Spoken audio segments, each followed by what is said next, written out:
asalaamualeykum wa rahmatullah bokkum jullit dama dellu si waat ngir maak yow nu bokk fàttali ko waat ci xéewal goo xam ne suñu borom tabaraka wa taala moo nu ko defal jaare ko ci kàddug yonent bi alayhi salaatu wassalaam kon nanu ko bokk bàyyi xel maak yow.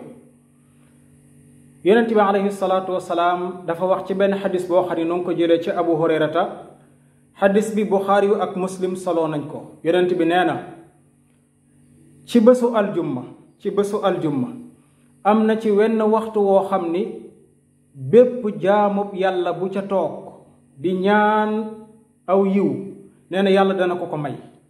maanaam ci bésu aljumma am na ci wenn waxtu woo xam ni bépp jullit bu toog di ñaan ay soxlaam moo xam muy soxlay adduna wala soxlay alaxira nee na yàlla dina ko may yitte jooja muy ñaan. ci bésu aljumma dong la am, wenn waxtu la.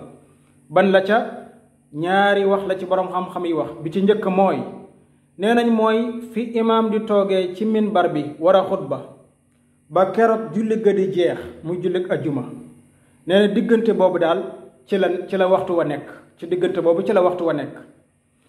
am yeneeni borom xam-xam yu ni déedéet mi ngi nekk ci gannaaw tàkkusaan digganteem ak timis te jooju wax moo gën a wér.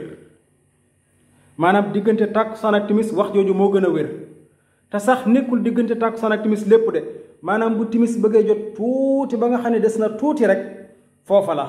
ndax kat am na beneen xadis boo xam ni ñu ngi ko jëlee ci abu saïd al xudri ak abu hurayrata yépp yonent bi wax ba noppi mu ni kat wa hiya baada al asri nee na waxtu wii day mi ngi ci gannaaw tàkkusaan.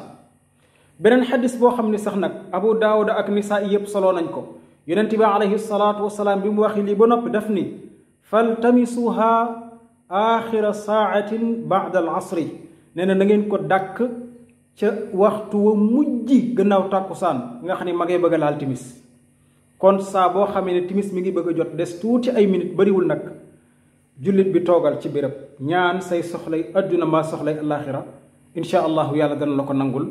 nañu ko bokk bàyyi xel maak yow loolu mooy fàttali gi. yal na nu yàlla defal tawfiq defal ko mboolem jullit. wassalaamu aleykum wa rahmatullahi wa barakaatu.